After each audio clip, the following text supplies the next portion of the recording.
There are moments in life that feel like a sudden, sharp intake of breath, a gasp for air that never quite arrives. They are the moments when the ground beneath you shifts, not with a gentle tremor, but with the violent force of an earthquake, leaving you disoriented, breathless, and questioning everything you thought was solid. For many of us, these moments are defined by betrayal, by the shattering of trust, by the visceral pain of seeing the foundations of our lives crumble. And sometimes, the most profound betrayals don't happen in the shadows, but in the stark, unforgiving light, on a stage where we least expect it, and where the pain is amplified 1,000-fold by the gaze of others. Imagine this. You, a woman who has poured years of your life into your faith, your family, your community, your church. You've built a life of quiet devotion, of unwavering commitment, of service that has been the bedrock of your identity. And then it happens. The person you once shared your deepest vows with, the one who stood beside you at the altar, now stands there again, but this time with someone else. Not just someone else, but her. The woman who, in the silent, agonizing aftermath of your broken marriage, has become a visible symbol of your deepest hurt. And they are not just present, they are leading the worship, leading the songs of praise, the very melodies that once lifted your spirit, now twisted into a soundtrack of your public humiliation.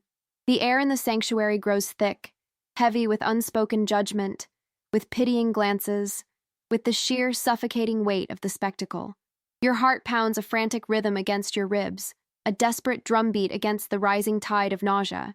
Your vision blurs, not from tears, but from the sheer intensity of the internal battle.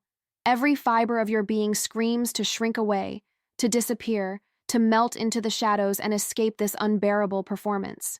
This is not just a scene from a movie. This is a raw, deeply personal battlefield, and you are standing on it, exposed.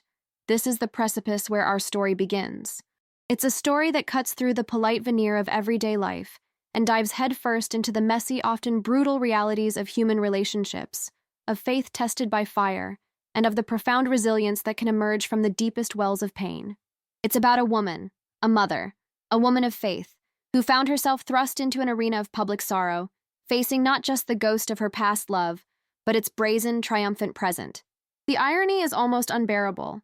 To be at the very heart of a spiritual community, a place meant for solace and upliftment, and to be confronted with a desecration of the sacred, a visible manifestation of her deepest wound. The ex-husband, the architect of her marital ruin, now stands at the pulpit, bathed in the holy light, his voice resonant, leading the congregation in song. And beside him, the woman who was once a whispered rumor, a secret wound, is now a visible presence, a co-conspirator in this agonizing tableau. The sheer audacity of it, the public display of what was once a private agony, is a blow that could shatter anyone. It's a moment designed to break you, to reduce you to a weeping figure in the pews, a testament to the power of their narrative, their victory. But within this woman, something else begins to stir. It's not a roar of anger, not a cry of despair, but a quiet, fierce resolve, a knowing, deep within her soul, that this moment, as devastating as it is, does not define her. It is a test, an unspeakable trial, but not an end. And in that instant, amidst the crushing weight of public scrutiny and the stinging injustice, a strategy, forged in the crucible of her own personal development journey, begins to surface. It's a strategy not of outward defiance, but of inward strength, a silent act of rebellion against the narrative of victimhood. This is where the true transformation begins, not in the external circumstances, which remain agonizingly the same, but in the internal landscape, in the reclaiming of her own power, her own dignity, her own unshakable worth. This is the genesis of her redemption, a redemption that will not be found in the judgment of others or the downfall of her betrayers, but in the quiet, unwavering strength of her own spirit. The immediate aftermath of such a profound public transgression is a maelstrom of raw, unbidden emotions. The mind, in its desperate attempt to process the unthinkable, races through 1,000 scenarios, each more painful than the last. There's the searing indignation, the visceral sense of injustice that makes your blood boil. Then comes the chilling wave of shame, not for anything you've done, but for the perceived vulnerability you feel exposed to the world. Beneath it all, a deep well of sorrow threatens to erupt, the grief for a life that was, for the shattered dreams and the broken promises. In this moment of acute distress, the temptation to succumb, to allow the tears to fall and the body to tremble, is overwhelming. It's a primal urge, a natural human response to overwhelming pain. Yet, this is precisely where the battle for self-preservation truly begins. It's not about suppressing these feelings, for to do so is to invite them to fester in the dark. Instead, it's about acknowledging their presence, recognizing them as visitors, however unwelcome, and then consciously choosing not to grant them dominion over your present reality. This internal negotiation, this subtle but powerful redirection of energy, is the first crucial step in constructing an unbreachable inner fortress. Think of it as surveying the wreckage after a storm.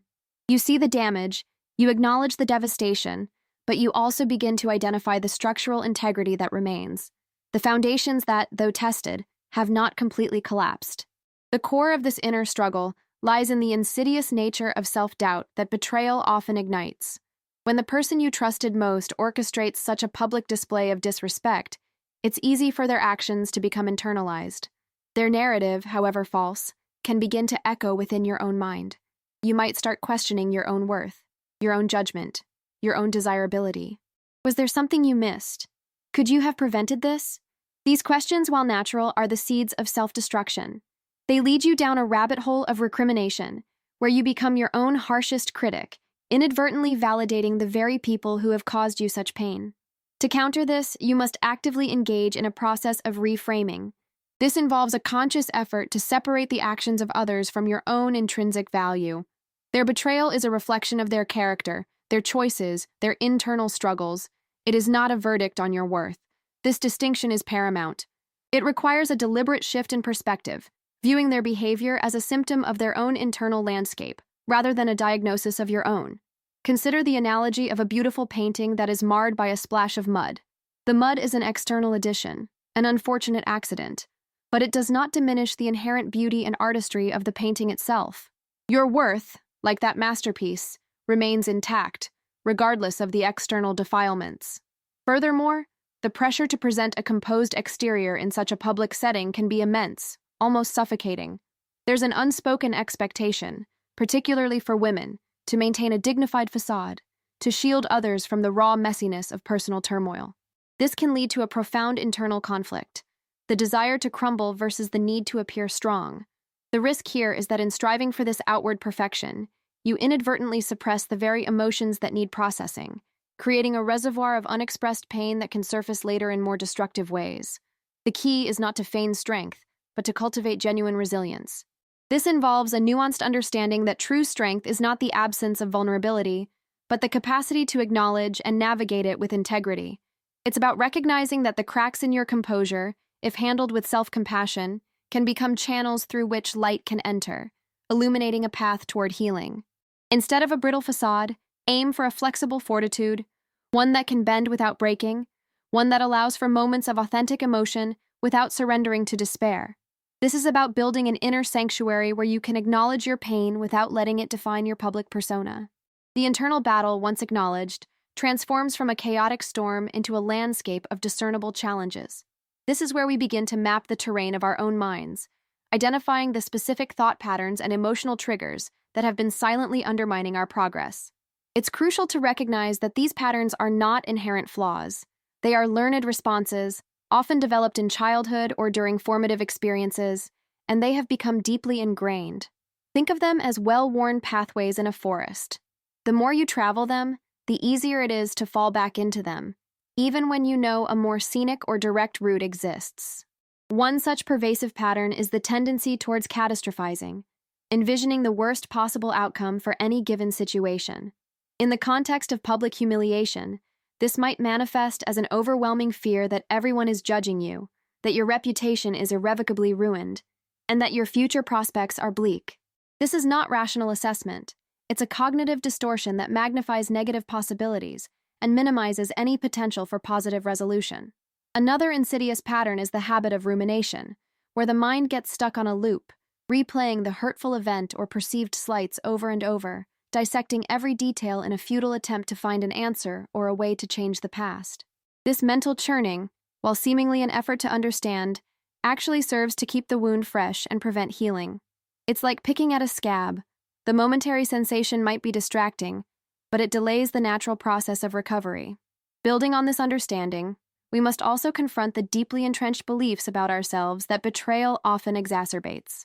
These are the core assumptions we hold about our own worthiness, lovability, and capability. When a marriage ends, especially through infidelity, these beliefs can be severely shaken. A woman might internalize the narrative that she was not enough, that she was somehow responsible for her partner's infidelity, or that she is inherently unlovable. These are not logical conclusions, but deeply held emotional truths that have been reinforced by the painful experience. These beliefs act as invisible barriers, preventing us from stepping into our full potential. They inform our decisions, shape our interactions, and ultimately, limit our experiences. For example, a belief that you are unlovable might lead you to shy away from new relationships, to interpret neutral interactions as rejection, or to settle for less than you deserve in all areas of your life. It's a self-fulfilling prophecy that keeps you trapped in a cycle of dissatisfaction. Conversely, a belief in your inherent worthiness, even in the face of adversity, opens up pathways to resilience and growth. It allows you to see setbacks not as evidence of your inadequacy, but as challenges to be overcome. Furthermore, it is essential to identify the specific emotional wounds that have been reopened or inflicted by the betrayal. Betrayal is not just an intellectual offense, it is a deeply emotional trauma that can resurrect past hurts. Perhaps there were earlier experiences of abandonment, rejection, or emotional neglect that the marriage had in some ways helped to soothe. The current situation can act as a powerful trigger, bringing those old wounds to the surface with renewed intensity. Recognizing these underlying emotional vulnerabilities is critical for a comprehensive healing process. It's like treating a deep physical injury. You can't just apply a superficial bandage. You need to address the underlying damage to promote true recovery. For instance, if a past experience of abandonment makes you particularly sensitive to perceived rejection, witnessing your ex-husband with his new partner in such a public forum can feel like a profound confirmation of that old fear, even if it's not logically accurate. This recognition allows for a more targeted approach to healing, focusing on soothing those older, deeper hurts with self-compassion and validation. This process requires immense courage, as it involves revisiting painful memories and emotions, but it is the gateway to genuine emotional liberation and a more robust sense of self. The internal landscape, once mapped, reveals not just the obstacles but also the latent strengths that have been overlooked. This is where we shift our focus from identifying what's broken to recognizing what's inherently resilient. Consider the concept of emotional scaffolding. This refers to the underlying psychological structures that support our ability to navigate difficult experiences. While the betrayal may have shaken these structures, it hasn't necessarily demolished them. Imagine a sturdy building that has weathered a storm. Some windows might be broken, some paint chipped, but the fundamental framework, the load-bearing walls, the foundation, often remains intact. This inner scaffolding is built from our past successes, our moments of overcoming adversity, our inherent coping mechanisms, however dormant they may have become. Recognizing this existing support system is not about ignoring the damage, but about acknowledging the resilience that has always been within you. It's about remembering the times you've faced challenges before, perhaps smaller ones, but challenges nonetheless, and how you navigated them. This isn't about dwelling on the past, but about drawing power from the proven existence of your own inner fortitude. Furthermore, we must explore the subtle, often unconscious ways in which we might be inadvertently reinforcing our own perceived limitations. This is where the concept of internalized narratives becomes particularly potent. These are the stories we tell ourselves about who we are, often shaped by external influences and past experiences.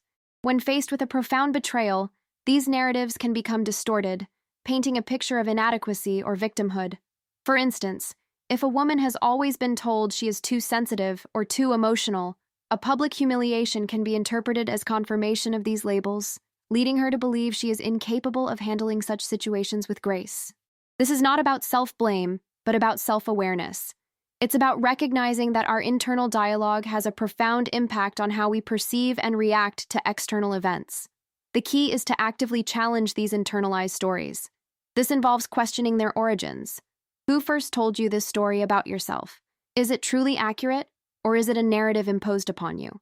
By dissecting these ingrained beliefs, we begin to loosen their hold, creating space for new, more empowering narratives to emerge. It's like carefully removing weeds that have choked out a garden. Once cleared, the healthy plants can finally thrive. Another crucial layer involves understanding the power of emotional resilience as a muscle. Just as physical muscles strengthen with consistent exercise, our capacity to bounce back from adversity grows with deliberate practice. This is not about being immune to pain, but about developing the ability to process it effectively and recover more quickly. In the context of public humiliation, this means actively engaging in practices that foster emotional regulation and self-soothing, even when it feels difficult. This could involve cultivating mindfulness, which allows you to observe your emotions without being overwhelmed by them, or developing a consistent self-care routine that prioritizes your well-being.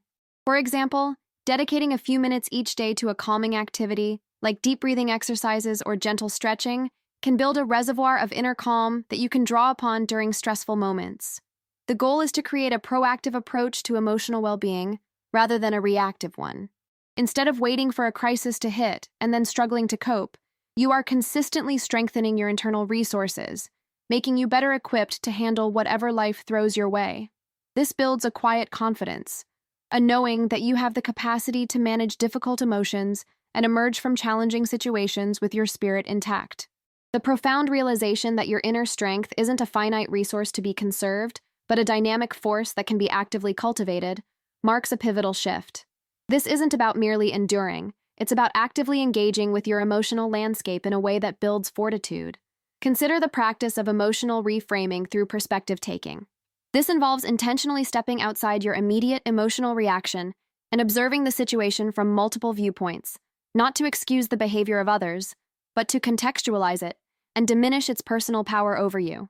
When faced with the agonizing scene at church, for instance, instead of solely focusing on the sting of betrayal, you can consciously consider the underlying insecurities or past traumas that might be driving your ex-husband's actions. This doesn't absolve him, but it helps you see his behavior as a product of his own internal struggles, thereby detaching it from your inherent worth. Consequently, the perceived personal attack softens, transforming into an observation of human complexity. This mental exercise, practiced consistently, trains your mind to seek broader interpretations, thus preventing it from getting ensnared in a single painful narrative. It's akin to a skilled negotiator analyzing a conflict from all sides to find a resolution, rather than simply reacting to the immediate provocation. Building on this, the cultivation of intentional gratitude serves as a powerful counteragent to feelings of victimhood and resentment. While it may seem counterintuitive to express gratitude in the face of profound hurt, this practice is not about condoning the actions of others. Instead, it's a deliberate redirection of focus towards the elements of your life that remain positive and life-affirming. This could involve acknowledging the unwavering support of true friends, the unconditional love of your children, or even simple daily blessings like a warm cup of tea or a quiet moment of peace. The act of consciously seeking out and appreciating these positive aspects of your reality creates a mental buffer against the negativity that betrayal can engender. For example, immediately after the church service, instead of allowing the image of your ex-husband and his companion to dominate your thoughts, you could intentionally recall a recent, heartwarming interaction with one of your children, or the comforting presence of a supportive friend who offered a silent, knowing glance. This mental pivot, though challenging at first, gradually recalibrates your internal compass, guiding you away from despair and towards a more balanced perspective. Consequently, the overwhelming sense of loss begins to recede, replaced by a quiet appreciation for the enduring goodness in your life. Furthermore, embracing radical self-acceptance becomes a cornerstone of this developing resilience. This means acknowledging and embracing all parts of yourself, including your vulnerabilities and perceived imperfections, without judgment. In the aftermath of betrayal, it's common to engage in harsh self-criticism, focusing on perceived flaws that you believe contributed to the situation. Radical self-acceptance actively combats this by fostering a stance of profound compassion towards yourself. It's about understanding that you are a complex human being, capable of making mistakes, experiencing pain, and yet still being worthy of love and respect. Consider the analogy of a sculptor working with a piece of marble. They don't discard the stone because of an occasional imperfection. They work with it, incorporating its unique characteristics into the final piece. Similarly, radical self-acceptance involves embracing your entire self, including the flaws, and recognizing that they do not diminish your inherent value. This practice can be cultivated through daily affirmations that acknowledge your worth, or through journaling exercises that explore your strengths and positive qualities, even those that feel overshadowed by the current pain. Consequently, the internal narrative shifts from one of self-condemnation to one of self-compassion, creating a solid foundation of inner security that external events cannot easily destabilize. The profound act of cultivating intentional gratitude becomes a deliberate, strategic countermeasure against the corrosive effects of resentment and the pervasive narrative of victimhood that betrayal often engenders. This practice transcends mere polite acknowledgement of good things. It's an active, disciplined redirection of your internal focus. It's about consciously choosing where to place your mental and emotional energy, moving it away from the source of pain and towards the enduring sources of light and sustenance in your life. This isn't about pretending the hurt doesn't exist, nor is it about condoning the actions of those who caused it. Rather, it's a sophisticated form of self-preservation, akin to an athlete deliberately training specific muscle groups to improve overall performance and prevent injury.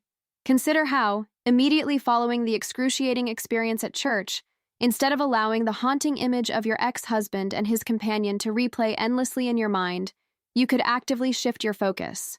You might recall, with vivid detail, a recent spontaneous act of kindness from a dear friend, the infectious laughter shared with your children over a simple meal, or the quiet solace found in a moment of personal reflection during your morning walk. This deliberate mental pivot, though it requires conscious effort and practice, gradually recalibrates your internal compass. It trains your mind to seek out and acknowledge the abundant goodness that persists, even amidst profound difficulty. Consequently, the overwhelming sensation of loss and injustice begins to recede, making space for a more balanced and resilient perspective. This practice builds an inner sanctuary, a mental space where you can acknowledge the storm without being consumed by it. Furthermore, embracing radical self-acceptance emerges as a cornerstone in the development of this burgeoning resilience. This involves a deep, unwavering commitment to acknowledging and embracing every facet of your being, including your vulnerabilities, your perceived imperfections, and the raw emotions that accompany difficult experiences, all without resorting to self-judgment. In the turbulent wake of betrayal, the inclination towards harsh self-criticism is almost instinctual. It's easy to scrutinize your every action, searching for perceived flaws that you believe somehow contributed to the painful situation. Radical self-acceptance actively dismantles this self-recrimination by fostering an attitude of profound compassion and understanding towards yourself. It's about recognizing, on a fundamental level, that you are a complex, multifaceted human being, inherently capable of experiencing pain, making errors in judgment, and yet unequivocally deserving of love, respect, and inherent worth.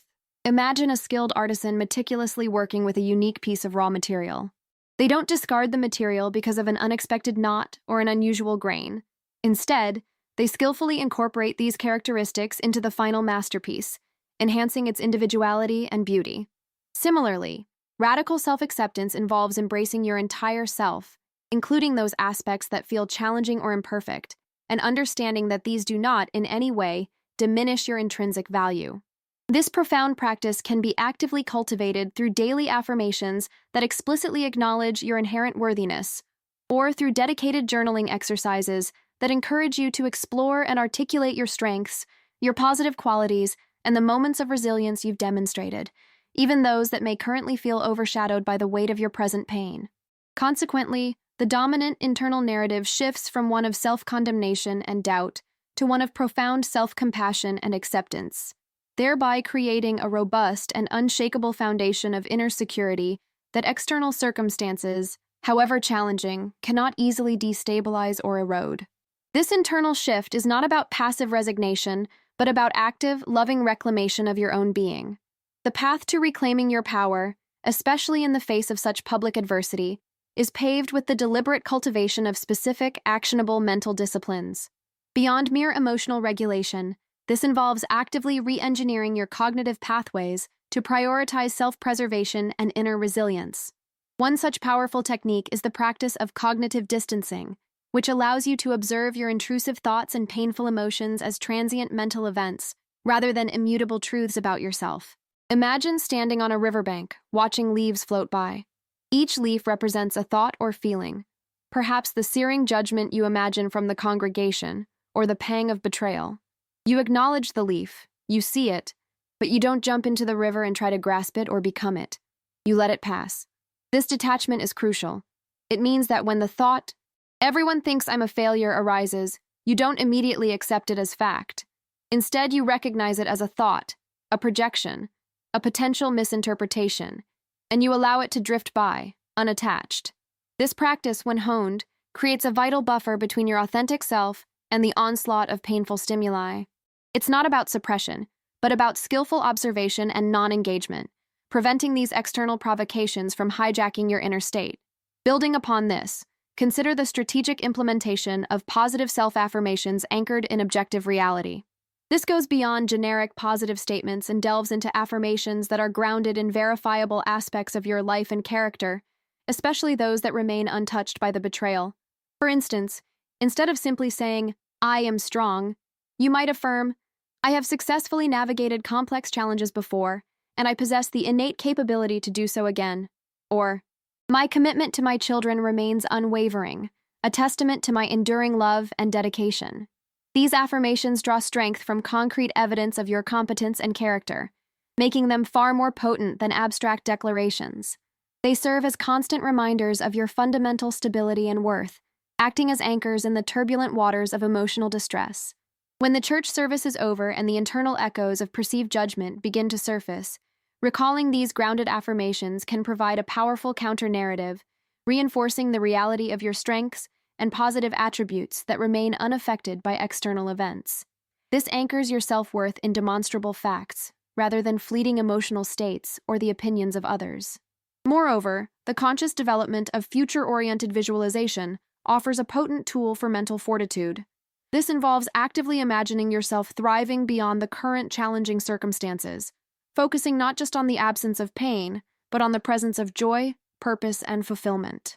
It's about painting a vivid mental picture of your future self, one who has not only weathered the storm, but has emerged stronger, wiser, and more radiant. Envision yourself engaging in activities that bring you deep satisfaction, surrounded by supportive and loving individuals, pursuing goals that ignite your passion. This visualization should be detailed, engaging all your senses. What do you see, hear, feel, perhaps even smell and taste in this envisioned future? This mental rehearsal acts as a blueprint for your subconscious, subtly guiding your actions and decisions towards that desired outcome.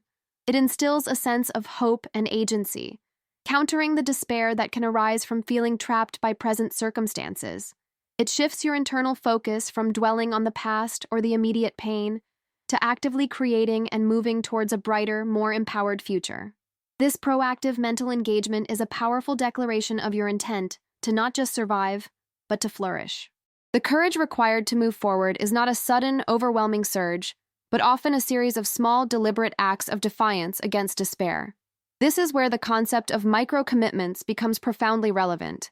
These are not grand gestures, but tiny, almost imperceptible steps taken in the direction of healing and self-empowerment.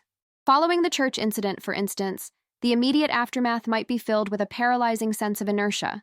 Instead of attempting to tackle monumental tasks like rebuilding your entire life overnight, focus on the smallest possible action.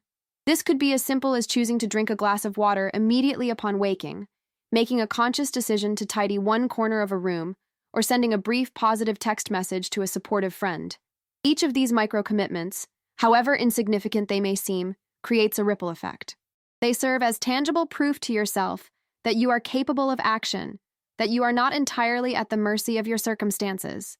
Over time, these small victories accumulate, building momentum and fostering a sense of agency that can counteract the overwhelming feelings of helplessness. They are the quiet affirmations of your own resilience, whispered to yourself in the moments when louder declarations feel impossible. Furthermore, we must explore the transformative power of narrative reclamation through creative expression. While cognitive reframing focuses on altering thought patterns, creative expression allows for the processing and release of emotions in a less direct, often more profound way. This isn't about becoming a professional artist. It's about using any available medium to externalize your inner experience. Consider the act of journaling not just to recount events, but to imbue them with a different emotional tone. You might write a dramatic monologue from the perspective of your inner strength, or compose a poem that captures the raw, chaotic emotions without needing to articulate them logically.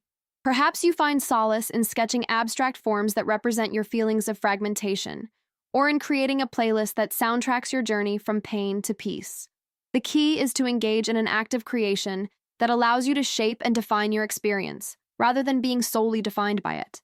This act of externalizing your internal world provides a sense of control and ownership over your narrative, transforming it from a story of victimhood into a testament to your resilience and capacity for healing.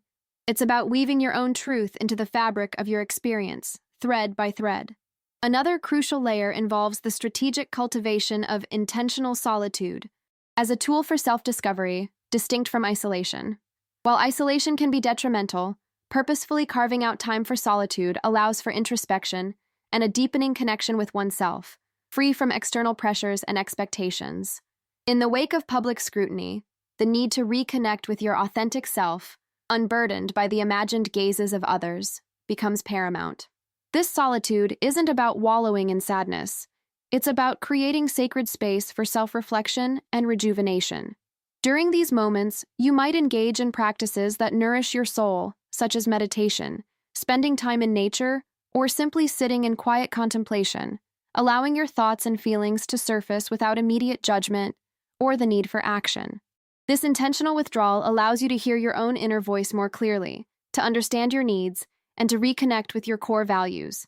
It is in these quiet moments that the seeds of your renewed strength are sown, allowing you to emerge from solitude, not depleted, but recentered and re-energized, ready to face the world with a clearer sense of self.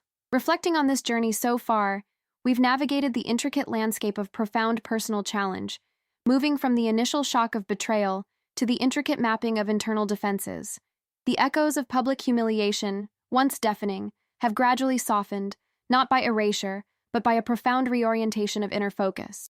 We've explored the subtle yet powerful shifts that occur when the narrative of victimhood begins to unravel, replaced by a dawning recognition of inherent resilience. It's akin to a gardener tending to a neglected plot. The initial weeds are formidable, but with persistent, mindful effort, the soil begins to yield, revealing its capacity for nurturing new growth. In light of these insights, the path forward, though not yet fully illuminated, becomes discernibly clearer. The strategies we've considered are not merely intellectual exercises, but practical applications designed to fortify the inner self against external turbulence. They represent a deliberate pivot from reactive coping to proactive cultivation of an unshakable core. The cumulative effect of these approaches is a subtle yet fundamental recalibration, akin to a compass needle that, after being violently spun, slowly but surely finds its true north again. This isn't about forgetting the storm, but about learning to navigate by the stars that emerge once the clouds begin to part. Drawing these strands together, we see a tapestry woven with threads of self-awareness, courageous self-compassion, and the quiet power of intentional action.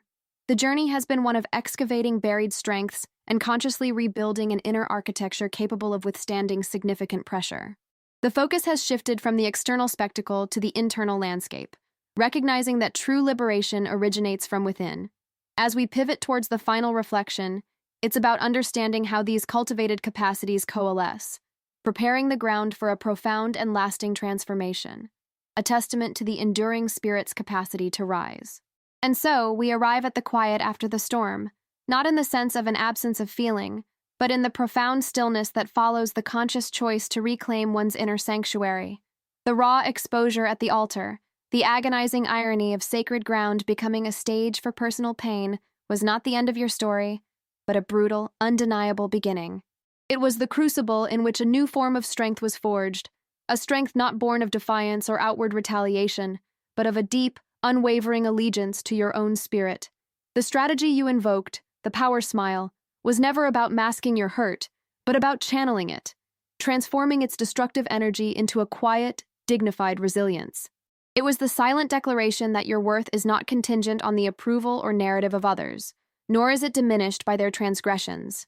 This inner recalibration, this deliberate shift from being a spectator to your own suffering to becoming the architect of your own healing is the true masterpiece. The journey has illuminated a fundamental truth, that the most profound victories are not those won on external battlefields, but within the intimate space of one's own heart and mind. The betrayal, though deeply wounding, served as an unexpected catalyst, forcing a confrontation with deeply ingrained patterns and beliefs that had, perhaps, gone unchallenged for too long. It was in acknowledging these inner landscapes, in understanding the intricate dance of fear, self-doubt, and past hurts that the seeds of genuine transformation were sown. The courage to face these internal shadows, to offer them the gentle light of self-compassion rather than the harsh glare of judgment, has been the bedrock of this resurgence. This is not about forgetting, but about integrating, about understanding that the cracks in your foundation, when tended with care, can become conduits for a deeper, more radiant light.